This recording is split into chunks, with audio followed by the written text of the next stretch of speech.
الحمد لله نحمده ونستعينه ونؤمن به ونتوكل عليه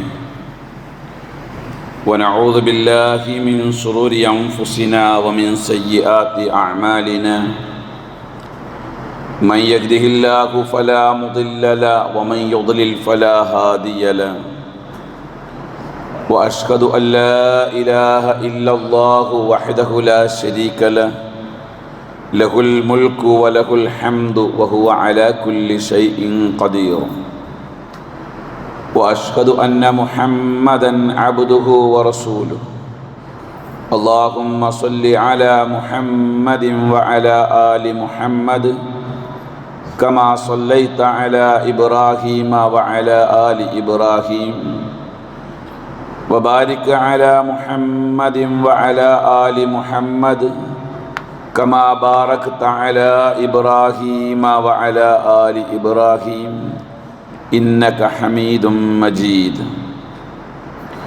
يا أيها الذين آمنوا اتقوا الله حق تقاته ولا تموتن إلا وأنتم مسلمون يا أيها الناس اتقوا ربكم الذي خلقكم من نفس واحدة وخلق منها زوجها وبث منهما رجالا كثيرا ونساء واتقوا الله الذي تساءلون به والأرحام إن الله كان عليكم رقيبا أما بعد فإن خير الكلام كلام الله وخير السنن سنن محمد صلى الله عليه وسلم وشر الأمور محدثاتها وكل محدثة بدعة وكل بدعة ضلالة وكل ضلالة في النار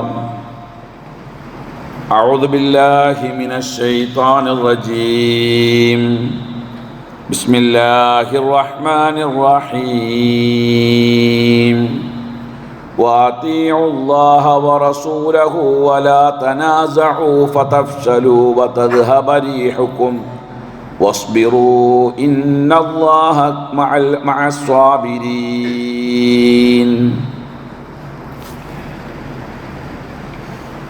പ്രപഞ്ച സൃഷ്ടാവായ അള്ളാഹുവിൻ്റെ വിധിവിലക്കുകളും നിയമനിർദ്ദേശങ്ങളും ജീവിതത്തിൻ്റെ എല്ലാ മേഖലകളിലും പ്രത്യേകിച്ച് നമ്മുടെ രഹസ്യ ജീവിതങ്ങളിൽ സൂക്ഷിച്ചു പാലിച്ച് ജീവിക്കുകയും അള്ളാഹുവിൻ്റെ തൃപ്തിയും പൊരുത്തവും നേടുന്ന നല്ലവരായ അടിമകളാകാൻ നാം പരമാവധി പരിശ്രമിക്കുകയും അതിനുവേണ്ടി പ്രാർത്ഥിക്കുകയും ചെയ്യുക.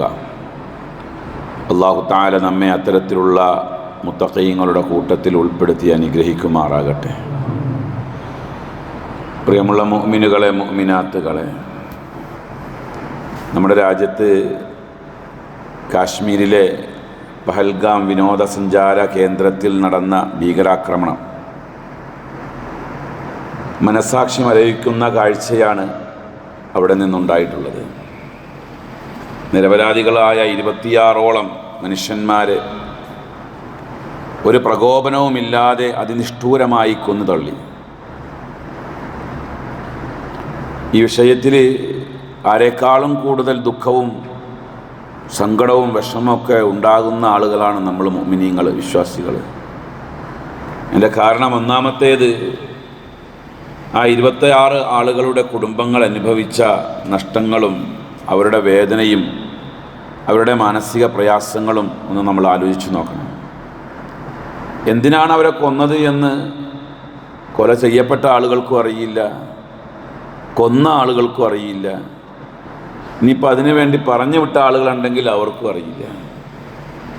ഇമാം മുസ്ലിം സ്വഹീഹ് മുസ്ലിമിൽ രേഖപ്പെടുത്തുന്ന ഒരു ഹദീസ് അബൂ ഹുറൈറ റളിയല്ലാഹു അൻഹുവിനെ തൊട്ട്, ഖാല നബിയു സ്വല്ലല്ലാഹു അലൈഹി വസല്ലം വല്ലദീ നഫ്സി ബിയദി, ഏതൊരു രക്ഷിതാവിൻ്റെ കയ്യിലാണോ എൻ്റെ ആത്മാവ്, ആ രക്ഷിതാവിനെ സാക്ഷി നിർത്തി ഞാൻ പറയുന്നു, ലയഅതിയന്ന അലന്നാസി സമാനുൻ, ജനങ്ങൾക്കൊരു കാലം വരാനുണ്ട്, ലാ യദിരിൽ ഖാതിലു ഫി അയ്യി ഷൈഇൻ ഖത്തല, കൊലയാളി ഞാൻ എന്തിനു വേണ്ടിയാണ് കൊല്ലുന്നതെന്ന് അറിയില്ല, വലാ യദിരിൽ മഖ്തൂലു അലാ അയ്യി ഷൈഇൻ ഖുതില, കൊല ചെയ്യപ്പെടുന്നവൻ അറിയില്ല എന്നെ എന്തിനാണ് കൊല്ലുന്നതെന്നും അറിയില്ല. അങ്ങനത്തെ ഒരു കാലം വരാനുണ്ട് എന്ന് അല്ലാഹുവിൻ്റെ റസൂൽ പറഞ്ഞിട്ടുണ്ട്. സത്യത്തിൽ നമ്മുടെ രാജ്യത്തൊക്കെ നടക്കുന്ന പല കൊലപാതകങ്ങളും കൊലയാളിക്കും അറിയില്ല, കൊല ചെയ്യപ്പെടുന്ന ആളുകൾക്കും അറിയില്ല അതെന്തിനാണ് ഈ കൊല ചെയ്യുന്നത് എന്ന്. അപ്പോൾ അവരനുഭവിച്ച മാനസിക പ്രയാസങ്ങൾ അത് നമ്മൾ വിശ്വാസികളെ സംബന്ധിച്ചിടത്തോളം ഏറ്റവും വലിയ പ്രയാസമുള്ള കാര്യമാണ്. രണ്ടാമത്തേത്, നമ്മുടെ രാജ്യം, ആ രാജ്യത്തിനുണ്ടായ അപമാനം. കോടികൾ ചെലവഴിച്ച് പ്രതിരോധ സംവിധാനം ഉണ്ടാക്കിയിട്ടും നാം ഭാരതീയരായ ആളുകൾക്ക് സുരക്ഷ ഒരുക്കാൻ ഇവിടുത്തെ ഭരണാധികാരികൾക്ക് കഴിയാതെ പോകുന്നു എന്നതിൽ നമുക്ക് വല്ലാത്ത അപമാനമുണ്ട്. ഉമർ ഇബ്നുൽ ഖത്താബ് റളിയല്ലാഹു അൻഹു പറഞ്ഞില്ലേ, ലൗ മാതത്ത് ഷാത്തുൻ അലാ ഷത്തിൽ ഫുറാത്തി ലാഇഅതൻ ലനൻതു അന്നല്ലാഹ തആല സാഇലി അൻഹാ യൗമൽ ഖിയാമ. എൻ്റെ ഭരണാധികാരത്തിൻ്റെ പരിധിയിലെങ്ങാനും ഭക്ഷണം കഴിക്കാതെ, ഭക്ഷണം കിട്ടാതെ ആട്ടിൻകുട്ടിയെങ്ങാനും ചത്തു വീണാൽ എൻ്റെ റബ്ബിൻ്റെ അരികിൽ ഞാൻ അതിന് മറുപടി പറയേണ്ടി വരും, എൻ്റെ റബ്ബ് എന്നോട് അതിനെപ്പറ്റി ചോദിക്കും എന്ന് ചിന്തിച്ചിരുന്ന ഭരണാധികാരികളൊക്കെ ഇവിടെ കടന്നുപോയിട്ടുണ്ട്. മനുഷ്യജീവന് ഒരു വിലയും കൽപ്പിക്കാത്ത, തൻ്റെ നാട്ടിലെ പൗരന്മാർക്ക് അവരുടെ ജീവനൊരു വിലയും കൽപ്പിക്കാത്ത ഭരണാധികാരികളുള്ള ഒരു രാജ്യത്ത് ജീവിക്കേണ്ടി വന്ന ഒരവസ്ഥ നമ്മളെ ദുഃഖിപ്പിക്കുന്നുണ്ട്. അതിൻ്റെ എല്ലാം അപ്പുറം ഈ ഒരു വിഷയത്തിലേക്ക്, ഇവിടെ ഏത് തരം ഭീകരാക്രമണങ്ങൾ ഉണ്ടായാലും അത്തരം വിഷയങ്ങളിലേക്ക് നമ്മുടെ ദീനിനെയും വിശ്വാസി സമൂഹത്തെയും വലിച്ചിട്ടുകൊണ്ട് അവരെ ഇതിൻ്റെ പ്രതിക്കൂട്ടിലേക്ക് കൊണ്ടുപോയി എത്തിക്കുന്ന ഒരു പ്രവണത അത് ഇവിടെയും കാണുന്നുണ്ട്. സാധാരണ നമ്മുടെ നാട്ടിലൊക്കെ പറയുന്ന ഒരു പഴഞ്ചൊല്ലുണ്ടല്ലോ, ചത്തത് കീചകനാണെങ്കിൽ കൊന്നത് ഭീമൻ തന്നെ എന്നുള്ളത്. അങ്ങനെ തന്നെയാണ്. എവിടെയെങ്കിലും ഒരു ഭീകരാക്രമണം ഉണ്ടായാൽ അതിൻ്റെ പിന്നിൽ മുസ്ലിമീങ്ങളാണ് എന്ന് വരുത്തി തീർക്കാനുള്ളതായ ശ്രമങ്ങൾ എല്ലാ ഭാഗത്തു നിന്നും ഉണ്ടാകുന്നു. ഇവിടെയും അത് കുറവൊന്നുമല്ല. ഇന്ത്യയിലത്തെ മുസ്ലിമീങ്ങളെ പ്രത്യേകിച്ച് ഒറ്റ തിരിഞ്ഞ് ആക്രമിക്കാനും നമ്മളെ ഈ സമൂഹത്തിൻ്റെ ഇടയിൽ നിന്ന് ഒറ്റപ്പെടുത്താനുമുള്ള ചില കുൽസിത ശ്രമങ്ങൾ നടന്നുകൊണ്ടിരിക്കുന്നുണ്ട്. 1990 മുതൽ 2025 വരെയുള്ള 35 കൊല്ലത്തെ ഇന്ത്യ രാജ്യത്തെ ഭീകരാക്രമണങ്ങളുടെ പട്ടിക എടുത്താൽ 120-ലധികം ഭീകരാക്രമണങ്ങൾ ഇന്ത്യ രാജ്യത്ത് ഈ 35 കൊല്ലം കൊണ്ട് നടന്നിട്ടുണ്ട്. ഈ ഭീകരാക്രമണങ്ങളിൽ എല്ലാ മതത്തിൻ്റെ പേര് സ്വീകരിച്ച ആളുകളുണ്ട്. പ്രത്യേകിച്ചൊരു മതത്തിൻ്റെ പേര് ഞാനിവിടെ പറയുന്നില്ല. പള്ളികളിൽ ആക്രമണം നടത്തിയ ആളുകളുണ്ട്, ക്ഷേത്രങ്ങളിൽ ആക്രമണങ്ങൾ നടത്തിയ ആളുകളുണ്ട്, ചർച്ചുകളിൽ ആക്രമണങ്ങൾ നടത്തിയ ആളുകളുണ്ട്, നമ്മുടെ പാർലമെൻറ്റ് മന്ദിരങ്ങളിൽ ആക്രമണങ്ങൾ നടത്തിയ ആളുകളുണ്ട്, ഓരോ തെരുവുകളിലും പോയി മനുഷ്യന്മാരെ കൊന്ന് ആക്രമണങ്ങൾ നടത്തിയ ആളുകളുണ്ട്. എല്ലാ മതത്തിലെ ആളുകളുടെയും പേര് സ്വീകരിച്ച ആളുകൾ. പക്ഷേ അവിടെയെല്ലാം ആ മതങ്ങളുടെ പേരുകൾ ഉയർത്തി കാണിക്കുന്നില്ല. ഇസ്ലാമിൻ്റെ പേര് എവിടെയെങ്കിലും ഉയർത്താൻ കഴിഞ്ഞാൽ അവിടെ ഏറ്റവും ഉയർത്തിപ്പിടിക്കുന്നത് ഇസ്ലാമിൻ്റെയും മുസ്ലിമീങ്ങളുടെയും പേരാണ്. ആ കൂട്ടത്തിൽ ഇസ്ലാമിലെ യുദ്ധങ്ങളും, നടന്നൊരു ചാനൽ ചർച്ചയിൽ ഇസ്ലാമിലെ യുദ്ധങ്ങളും പരലോക വിശ്വാസവുമാണ് മുസ്ലിമീങ്ങളെ കൊണ്ട് ഇത്തരം ഭീകരാക്രമണങ്ങൾ ചെയ്യാൻ പ്രേരിപ്പിക്കുന്നതെന്ന് ഒരു വിവരദോഷി വിളിച്ചു പറയുണ്ടായി. ഇസ്ലാമിലെ യുദ്ധങ്ങളെ അതിലേക്ക് വലിച്ചിടുകയാണ്. നമ്മുടെ മതം ആളെ കൊല്ലുന്ന മതമാണ് എന്ന് വരുത്തി തീർക്കാനുള്ളതായ ശ്രമങ്ങൾ ഒരു ഭാഗത്ത് നടന്നുകൊണ്ടിരിക്കുന്നു. ഇത്തരമൊരു സാഹചര്യത്തിൽ വിശ്വാസി സമൂഹം നിരവധി കാര്യങ്ങൾ അറിയേണ്ടതുണ്ട്. നമ്മുടെ ആളുകൾ തന്നെ പറയുന്നു, മുഅ്മിനീങ്ങളെന്ന് പറയപ്പെടുന്ന ആളുകൾ തന്നെ പറയുന്നു, എന്തിനാണ് ഇസ്ലാമിൽ യുദ്ധങ്ങളൊക്കെ നടന്നത്? ഇസ്ലാം സമാധാനത്തിൻ്റെ മതമല്ലേ, അവിടെ യുദ്ധം നടക്കാൻ പാടുണ്ടോ? വിവരദോഷികളോടൊപ്പം ചേർന്നുകൊണ്ട് മുസ്ലിമീങ്ങൾക്കും ചില ആളുകൾക്ക് ഈ വിവരദോഷം വന്നിരിക്കുന്നു, ബാധിച്ചിരിക്കുന്നു എന്നുള്ളത് ഖേദകരമായ കാര്യമാണ്. റസൂലുള്ളാഹി സ്വല്ലല്ലാഹു അലൈഹി വസല്ലമയുടെ കാലത്ത് 80ഓളം സൈനിക നീക്കങ്ങൾ നടന്നിട്ടുണ്ട്.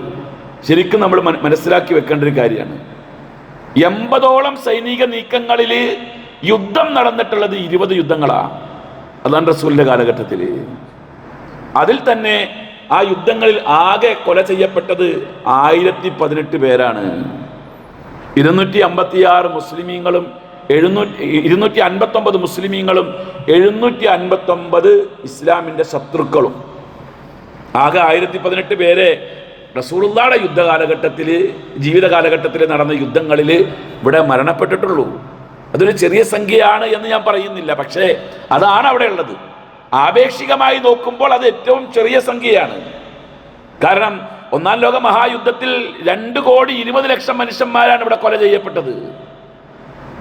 രണ്ടാം ലോക മഹായുദ്ധത്തിൽ 8,50,00,000 മനുഷ്യന്മാരാണ് ഇവിടെ കൊല ചെയ്യപ്പെട്ടത്.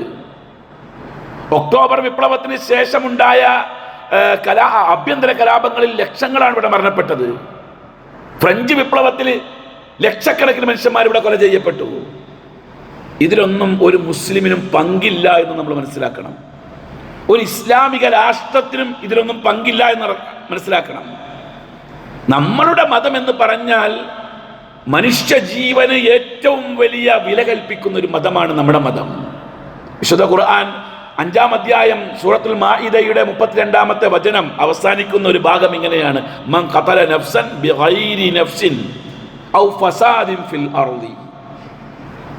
ഒരാൾക്ക് പകരമായോ അതല്ലെങ്കിൽ ഭൂമിയിൽ കുഴപ്പമുണ്ടാക്കിയതിന്റെ പേരിലോ അല്ലാതെ ഒരാളെ കൊന്നാൽ ഫകഅന്നമാ ഖതലന്നാസ ജമീഅ, ആ കൊലപാതകം മനുഷ്യന്മാരെ മുഴുവനും കൊല്ലുന്നതിന് തുല്യമാണ്. ഒരു കൊലപാതകത്തെ പറ്റിയാ ഖുർആൻ പറഞ്ഞത്. ഒരാളെ കൊന്നാൽ മനുഷ്യന്മാരെ മുഴുവൻ കൊല്ലുന്നതിന് തുല്യം.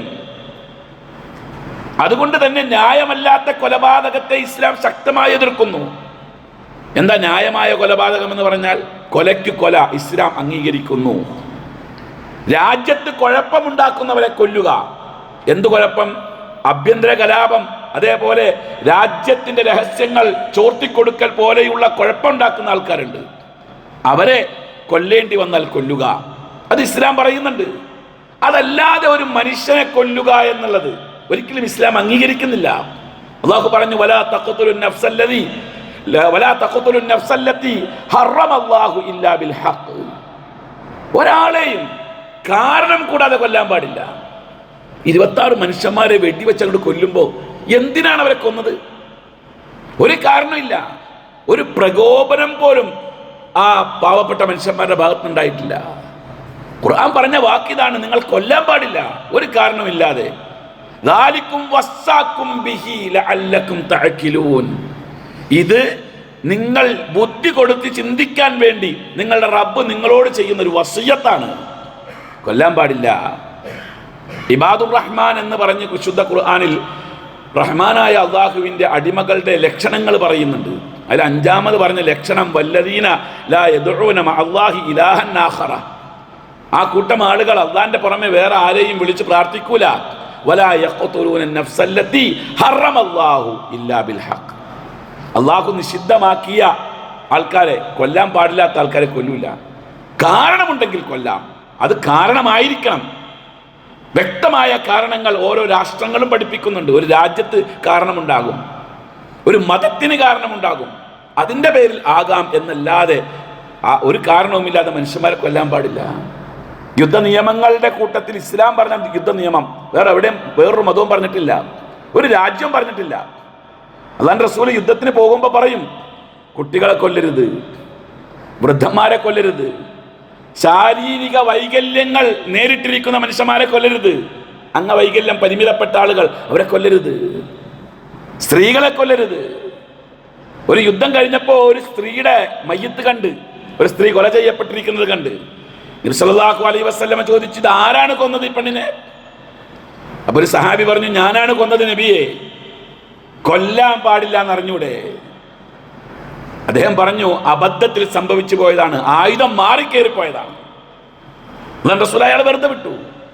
അപ്പൊ അത്രയധികം ശക്തമാണ് ഇസ്ലാം കൊലപാതകത്തിന്റെ വിഷയത്തിൽ സ്വീകരിച്ചിരിക്കുന്ന നയം. ആ ഇസ്ലാമിന്റെ പേര് പറഞ്ഞുകൊണ്ട് ഇവിടുത്തെ മനുഷ്യന്മാരെ കൊന്നു എന്ന് പറയുന്നതിൽ ഒരുപാട് വിരോധാഭാസങ്ങളുണ്ട്. കൊലയാളികൾ, കൊല ചെയ്യപ്പെടുന്ന വ്യക്തികളുടെ അടിവസ്ത്രം അഴിച്ച് അവർ മുസ്ലിമാണോ എന്ന് പരിശോധിച്ചതിന് ശേഷമാണ് കൊന്നതെന്നാണ് പറയുന്നത്. ഇത് തികച്ചും ഇസ്ലാമിനും മുസ്ലിമീങ്ങൾക്കും എതിരെയുള്ള ഗൂഢശ്രമമാണ് എന്നതിൽ ബോധ്യമുള്ള ആർക്കും തർക്കമില്ല. നമുക്ക് നേരെയുള്ള ഗൂഢശ്രമമാണത്. ഗൂഢമായ നീക്കങ്ങളിലൂടെ മാത്രമാണ് വിശ്വാസികളെ കലാപങ്ങളിലേക്കും അക്രമങ്ങളിലേക്കും യുദ്ധങ്ങളിലേക്കും വലിച്ചിഴയ്ക്കാൻ കഴിയുകയുള്ളൂ എന്ന് ശത്രുക്കൾക്ക് നന്നായിട്ടറിയാം. ഗൂഢമായ നീക്കം വേണം. ഇപ്പൊ ബദർ യുദ്ധം നടക്കുന്ന സമയത്ത് ബദർ യുദ്ധത്തിലേക്ക് മുസ്ലിമീങ്ങൾ എത്തിപ്പെട്ടതിന്റെ പശ്ചാത്തലം അറിയോ? ബദർ യുദ്ധത്തിലേക്ക് മുസ്ലിമീങ്ങൾ എത്തിപ്പെട്ടത് യുദ്ധത്തിന് വേണ്ടിയല്ല മദീനയിൽ നിന്ന് പുറപ്പെടുന്നത്. മദീനയിൽ നിന്ന് പുറപ്പെടുന്നത് എന്തിനു വേണ്ടിയാണ്? സത്യവിശ്വാസികൾ മക്കയിൽ ഉപേക്ഷിച്ചിട്ട് പോകുന്ന അവരുടെ സമ്പത്ത് ഉപയോഗപ്പെടുത്തിക്കൊണ്ട് ഷാമിലേക്ക് അബൂ സുഫിയാന്റെ നേതൃത്വത്തിൽ ഒരു കച്ചവട സംഘം പോയി. അത് അവിടെ വിറ്റ് കൊള്ള ലാഭം നേടി ആ സമ്പത്ത് ഉപയോഗിച്ച് മദീന രാഷ്ട്രത്തെ തകർക്കാൻ വേണ്ടി അവർ പ്ലാൻ ചെയ്ത വിവരം കിട്ടിയപ്പോൾ അവരുടെ സമ്പത്ത് പിടിച്ചെടുക്കണം, സ്വന്തം മുതൽ പിടിച്ചെടുക്കാൻ വേണ്ടിയാണ് ബദറിലേക്ക് മുസ്ലിങ്ങൾ പോയത്. പക്ഷെ അത് യുദ്ധത്തിലേക്ക് വഴിതിരിച്ചു വിട്ടതിനൊരു കാരണമുണ്ട്, ഒരു ഘടകമുണ്ട്. അതെന്താ? അബൂ സുഫിയാന്റെ കൂർമ്മബുദ്ധിയാണ്. അബൂ സുഫിയാൻ ലംലം എന്ന് പറയുന്ന ഒരു വ്യക്തി, ലംലം ഇബ്നു അംറുൽ ഗിഫാരി എന്ന് പറയുന്ന പേരിൽ അറിയപ്പെടുന്ന ഒരു വ്യക്തിയുണ്ട്. അയാളെ മക്കയിലേക്ക് പറഞ്ഞയച്ചു. മക്കയിലേക്ക് പറഞ്ഞയച്ച് എന്തിനാണ്? പ്രകോപിതരാക്കാൻ വേണ്ടി. അവരെ മക്കയിലേക്ക് ചെന്നിട്ട് ലംലം ചെയ്തത് തൻ്റെ വസ്ത്രം വലിച്ചു കീറി, തൻ്റെ കയ്യിലുള്ള വാൾ ഉപയോഗിച്ച് ഒട്ടകത്തിന്റെ മൂക്ക് മുറിച്ചു മാറ്റി, ആ രക്തം ശരീരത്തിൽ പുരട്ടി, അബുൽ ഖുബൈസ് കുന്നിന്റെ മുകളിൽ കയറിയിട്ട് ഒരു ഭീകരാന്തരീക്ഷം സൃഷ്ടിച്ചു. എന്നിട്ട് പറഞ്ഞു, യാ മആശറ ഖുറൈശ് അംവാലുക്കും മഅ അബീ സുഫിയാൻ ഖദ് അറള ലഹാ മുഹമ്മദുൻ ഫീ അസ്ഹാബിഹി. നിങ്ങളുടെ മുതല് അബൂ സുഫിയാന്റെ കയ്യിലുണ്ട്, അത് കൊള്ളയടിക്കാൻ മുഹമ്മദ് അതാ വന്നു കഴിഞ്ഞിരിക്കുന്നു. നിങ്ങളുടെ മുതല് സംരക്ഷിക്കാൻ വേണ്ടി നിങ്ങൾ എല്ലാ ആളുകളും തയ്യാറാകൂ. ഒരു ഭീകരാന്തരീക്ഷം സൃഷ്ടിച്ച്, ഒരു കിംവദന്തി പ്രചരിപ്പിച്ച്, അതിൽ നിന്നാണ് 1000ഓളം സൈന്യങ്ങളെ സ്വരുക്കൂട്ടിക്കൊണ്ട് അബൂജഹലിന്റെ നേതൃത്വത്തിൽ ബദറിലേക്ക് പോകുന്നത്. ഇത് ശത്രുക്കൾക്ക് നന്നായിട്ടറിയാം. പ്രകോപിതരാക്കുക, ഭീകരാന്തരീക്ഷം സൃഷ്ടിക്കുക, കിംവദന്തികളും ഗൂഢാലോചനകളും നടത്തുക. അപ്പോൾ സത്യവിശ്വാസികളെ പുറത്തിറക്കാൻ കഴിയും, യുദ്ധത്തിലേക്കും കലാപങ്ങളിലേക്കും എത്തിക്കാൻ കഴിയുമെന്നുള്ളത് ശത്രുക്കൾക്ക് നന്നായിട്ടറിയാം. രണ്ടാമത് അവർക്കറിയാം നമ്മളുടെ ആത്മവീര്യം തകർക്കുക എന്നുള്ളത് എങ്ങനെയാണെന്ന് അവർക്കറിയാം. നമുക്കൊരു ആത്മവീര്യമുണ്ട്. അബൂലഹബ് ചെയ്ത പരിപാടി അതാണല്ലോ.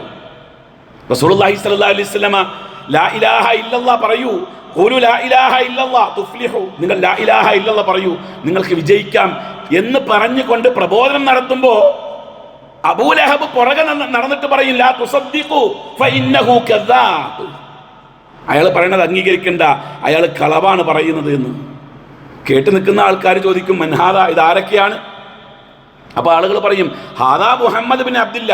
ഒരാൾ മുഹമ്മദ് ബിൻ അബ്ദില്ലയാണ്. യസ്അമു അന്നല്ലാഹ അർസലഹു, അയാൾ പറയുന്നു അള്ളാഹു അയാളെ റസൂലായിട്ട് നിയോഗിച്ചിരിക്കുന്നു എന്നുള്ളത്. എന്നാൽ വറജുലുല്ലദീ ഖലഫഹു അമ്മുഹു അബൂ ലഹബ്, അതിന്റെ പിന്നിൽ നിന്ന് പറയുന്ന ആ മനുഷ്യനുണ്ടല്ലോ, അയാൾ നല്ല മനുഷ്യനാ, അയാളുടെ പേര് അബൂ ലഹബ് എന്നാണ്. അയാൾ ഇയാളുടെ എളാപ്പയാണ്, മൂത്താപ്പയാണ്. അപ്പൊ ജനങ്ങൾ പറയും, അമ്മുഹു അഅലമു ബിഹി, അയാളുടെ മൂത്താപ്പാക്കല്ലേ അയാളെ പറ്റി അറിയാവൂ, അയാൾ ഭ്രാന്തനാണെന്ന് പറയുന്നു. ശരിയാ. ഇന്നഹു കദ്ദാബുൻ ഫഹുവ കദാലിക, അയാൾ പറയുന്നു കളവാണെന്ന്. ശരിയാണ്. ഇന്നഹു സാഹിറുൻ ഫഹുവ കദാലിക, അയാൾ ഈ സാഹിറാണെന്ന് പറയുന്നു, അത് ശരിയാണ്. അപ്പൊ തെറ്റിദ്ധരിപ്പിക്കുക എന്നുള്ളത്, ആ തെറ്റിദ്ധരിപ്പിക്കുന്നതിലൂടെ സത്യവിശ്വാസിയുടെ ആത്മവീര്യം കളയുക എന്നുള്ളത് ഇവിടുത്തെ ശത്രുക്കൾക്ക് നന്നായിട്ട് അറിയാവുന്ന തന്ത്രമാണ്.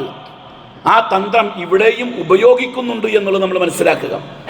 അവർ ഇസ്ലാമിൻ്റെ ആൾക്കാരാണെന്ന് വരുത്തി തീർക്കാൻ വേണ്ടി വസ്ത്രമഴിച്ച് പരിശോധിച്ചിട്ട് വെടിവെച്ച് കൊന്നു എന്ന് പറയുമ്പോൾ കെലിമ ചെല്ലാൻ പറഞ്ഞു പോലും, കെലിമ ചെല്ലാൻ അറിയാത്ത ആൾക്കാരെയൊക്കെ വെടിവെച്ച് കൊന്നു എന്ന് പറയുമ്പോൾ അവിടെ നമ്മൾ അറിയണം, കുതന്ത്രം കൃത്യമായിട്ട് പ്രവർത്തിക്കുന്നുണ്ട് നമ്മളുടെ ആത്മവീര്യം ചോർത്തിക്കളയാൻ. അവിടെ മുഅ്മിനീങ്ങളായ നമ്മൾ അറിയണം, ഏത് പ്രതിസന്ധിയിലും നാം ആത്മവീര്യം ചോരാൻ പാടില്ല എന്ന തിരിച്ചറിവ് നമുക്കുണ്ടാകണം. വിശുദ്ധ ഖുർആൻ പറയുന്നുണ്ട്, പലതും അഭിമുഖീകരിക്കേണ്ടി വരും. അല്ലാഹു പറഞ്ഞു, അം ഹസിബത്തും അൻ തദ്ഖുലുൽ ജന്ന, സ്വർഗത്തിൽ പോകാമെന്ന് നിങ്ങൾ കരുതിപ്പോയോ? വലമ്മാ യഅതികും മസലുൽ ലദീന ഖലൗ മിൻ ഖബലികും, നിങ്ങൾക്ക് മുമ്പുള്ള ആളുകൾക്ക് വന്നതുപോലെയുള്ളത് നിങ്ങൾക്കും വരാതെ. മുമ്പുള്ള ആളുകൾക്ക് എന്തെല്ലാം അനുഭവിക്കേണ്ടി വന്നോ അതെല്ലാം നിങ്ങളും അനുഭവിക്കാതെ സ്വർഗത്തിൽ കയറാം എന്ന് നിങ്ങൾ കരുതിപ്പോയോ? മസ്സത്തുഹുമുൽ ബഅ്സാഉ വദ്ദറാഉ, അവർക്ക് കഷ്ടപ്പാടുകളും വിഷമങ്ങളും അവരെ ബാധിച്ചു. വസുൽസിലു ഹത്താ യഖൂല റസൂലു വല്ലദീന ആമനു മഅഹു. അവർ വിറപ്പിക്കപ്പെട്ടു.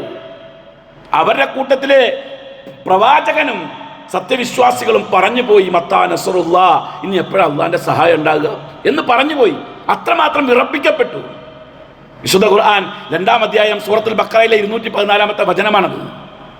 അപ്പോൾ മുൻഗാമികൾക്കുണ്ടായതിന് സമാനമായ പ്രതിസന്ധികൾ, പ്രയാസങ്ങൾ, നമ്മളുടെ ആത്മവീര്യം ചോർത്തിക്കളയാൻ പാകത്തിനുള്ളത് നമ്മുടെ മുമ്പിൽ ഉണ്ടാകും. അവിടെയെല്ലാം അള്ളാന്റെ സഹായം നമുക്ക് തൊട്ടടുത്തുണ്ട് എന്ന് ചിന്തിച്ചും മനസ്സിലാക്കിയും നമ്മൾ പ്രവർത്തിക്കേണ്ടതുണ്ട്. ഈ ആയത്തിന് സമാനമായ മറ്റൊരു ആയത്ത് കൂടെ 3-ാം അധ്യായം സൂറത്ത് ആലി ഇമ്രാനിന്റെ 142-ാമത്തെ വചനത്തിൽ പറയുന്നുണ്ട്. അം ഹസിബത്തും അൻ തദ്ഖുലുൽ ജന്ന, സ്വർഗ്ഗത്തിൽ കയറാമെന്ന് നിങ്ങൾ കരുതിപ്പോയോ?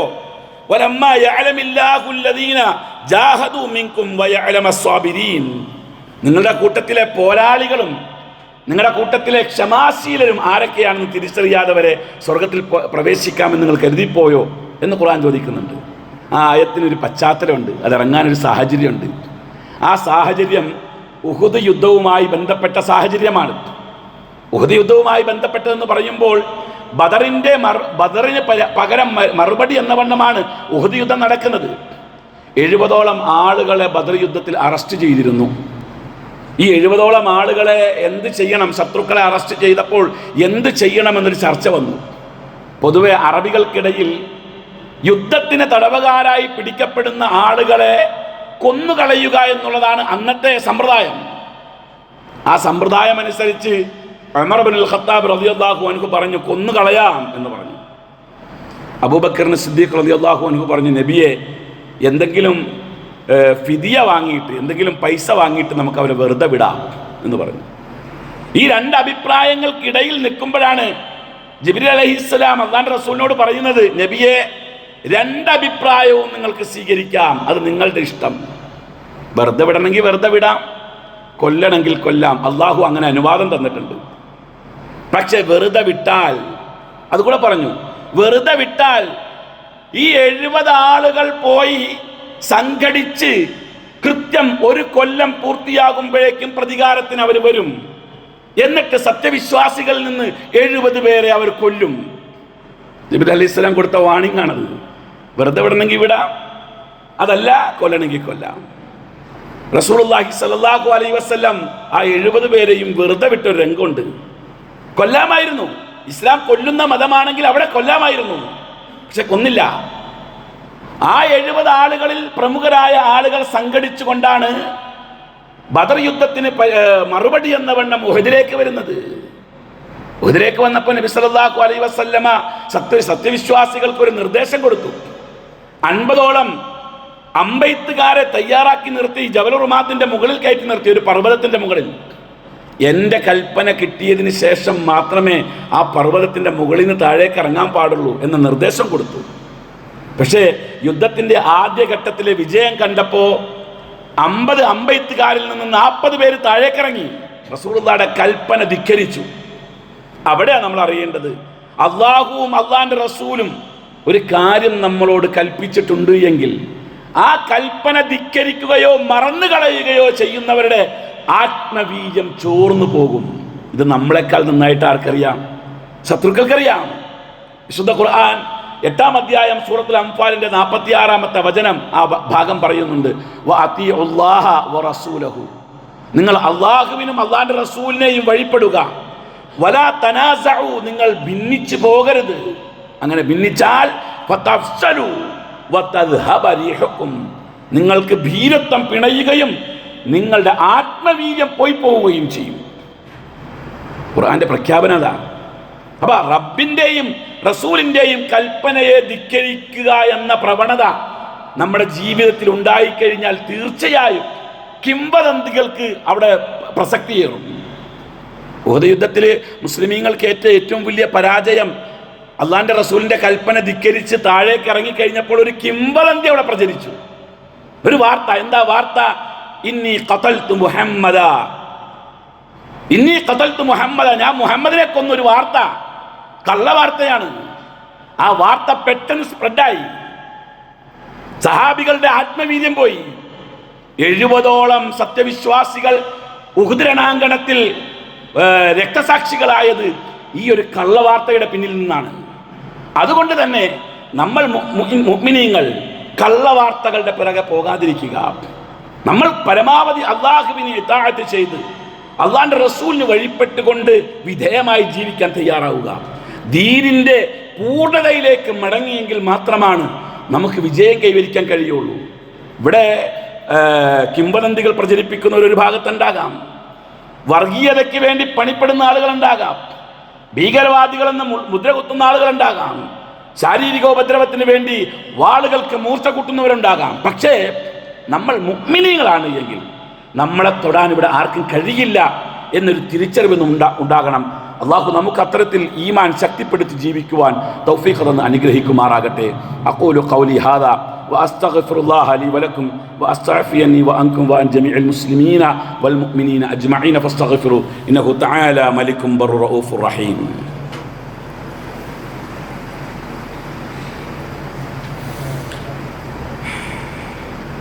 അൽഹംദുലില്ലാഹി റബ്ബിൽ ആലമീൻ വൽആഖിബത്തു ലിൽ മുത്തഖീൻ വലാ ഉദ്വാന ഇല്ലാ അലൽ ളാലിമീൻ വഉസല്ലി വഉസല്ലിമു അലാ അസ്റഫിൽ മുർസലീൻ വഅലാ ആലിഹി വസഹ്ബിഹി അജ്മഈൻ അമ്മാ ബഅദ് ഫത്തഖുല്ലാഹ ഇബാദല്ലാഹ്. അല്ലാഹുവിനെ തഖ്വ ചെയ്ത് ജീവിക്കണമേ എന്ന് ഒരിക്കൽ കൂടി എന്നോടെന്ന പോലെ നിങ്ങൾ ഓരോരുത്തരോടും വസിയ്യത്ത് ചെയ്യുന്നു. പ്രിയമുള്ള മുഅ്മിനുകളെ, മുഅ്മിനാത്തുകളെ, നമ്മൾ സത്യവിശ്വാസികൾ മാനസികമായി തളരുക എന്നുള്ള ഒരു സംഭവം കണ്ടാൽ, മാനസികമായി നമ്മളെ തളർത്താൻ കഴിയും എന്ന് ശത്രുക്കൾ മനസ്സിലാക്കിയാൽ അതിൽ ഒരു തരം ആത്മനിർവൃതി കാണുന്ന ആളുകളാണ് ഇസ്ലാമിൻ്റെ യഥാർത്ഥ ശത്രുക്കൾ. മഹാനായ ഖുബൈബ് ബിൻ അദി റളിയല്ലാഹു അൻഹുവിനെ ശത്രുക്കൾ പിടിച്ചുകൊണ്ടുപോയി മക്കയിൽ ബന്ദികളാക്കിയപ്പോൾ അവർ അദ്ദേഹത്തെ തൂക്കിക്കൊല്ലാൻ വിധിക്കുകയാണ് ചെയ്തത്. ഇസ്ലാമിക ചരിത്രത്തിൽ ആദ്യമായി തൂക്കിലേറ്റപ്പെടുന്ന സഹാബി കൂടിയാണ് ഖുബൈബ് ബിൻ അദി റളിയല്ലാഹു അൻഹു. അദ്ദേഹത്തെ തൂക്കുകയർ വിധിക്കപ്പെട്ടു. തൂക്കുകയറിൻ്റെ മുമ്പിൽ നിർത്തി കഴുത്തിൽ കയറിട്ടതിന് ശേഷം ശത്രുക്കൾ അദ്ദേഹത്തോട് പറഞ്ഞൊരു വർത്തമാനമുണ്ട്. അത്തുഹിബ്ബു അന്ന മുഹമ്മദൻ മക്കാനക, നിന്റെ സ്ഥാനത്ത് മുഹമ്മദാണ് എന്ന് നീ ഇഷ്ടപ്പെടുന്നുണ്ടോ? അങ്ങനെ ഒരു വാക്ക് പറഞ്ഞാൽ മതി, അപ്പം നിന്നെ ഞങ്ങൾ വെറുതെ വിട്ടോളാം. കേട്ടില്ല, മാനസികമായി തളർത്താൻ പറ്റുന്ന ഒരു വർത്താനം. ആ ഒരു വർത്താനം മുഅ്മിനീങ്ങൾക്ക് ഉണ്ടായാൽ, മുഅ്മിനീങ്ങളുടെ ഭാഗത്തു നിന്നുണ്ടായാൽ ശത്രുക്കളെ സംബന്ധിച്ചിടത്തോളം അത് വലിയ ആത്മനിർവൃത്തി കണ്ടെത്തുന്ന വാക്കാണത്. അദ്ദേഹം പറഞ്ഞാൽ മതി എൻ്റെ സ്ഥാനത്ത് മുഹമ്മദാണെന്ന് പറഞ്ഞാൽ അവർക്ക് സന്തോഷമായി വെറുതെ വിടുകയും ചെയ്യും. പക്ഷേ ഖുബൈബ് ബിൻ അദി റളിയല്ലാഹു അൻഹു പറഞ്ഞു, എൻ്റെ സ്ഥാനത്ത് അള്ളാഹിൻ്റെ റസൂലാണെന്ന് ഞാൻ ചിന്തിക്കുകയില്ല, ആ സ്ഥാനത്ത് റസൂലിൻ്റെ കാലിൽ ഒരു മുള്ളു തറക്കുന്നത് പോലും ഞാൻ ഇഷ്ടപ്പെടുന്നില്ല എന്ന് പറയുകയും ചെയ്തൊരു സന്ദർഭമുണ്ട്. നമ്മൾ മനസ്സിലാക്കണം, നമുക്ക് സംഭവിക്കുന്ന ഏതൊരു തളർച്ചയും, നമുക്കുണ്ടാകുന്ന ഏതൊരു ക്ഷീണവും, നമുക്കുണ്ടാകുന്ന ഏതൊരു മാനസിക സംഘർഷവും അത് നന്നായി ആഘോഷിക്കുന്ന ശത്രുക്കളാണ് നമുക്ക് ചുറ്റുമുള്ളത്. അവരിൽ നിന്ന് നമ്മൾ എപ്പോഴും ധൈര്യവാന്മാരായിക്കൊണ്ട്, ധീരന്മാരായിക്കൊണ്ട് പ്രവർത്തിക്കാനും സംസാരിക്കാനും കഴിയുന്ന ആളുകളായി മാറണം. അള്ളാഹു നമുക്കതിന് തൗഫീഖ് തന്ന് അനുഗ്രഹിക്കുമാറാകട്ടെ.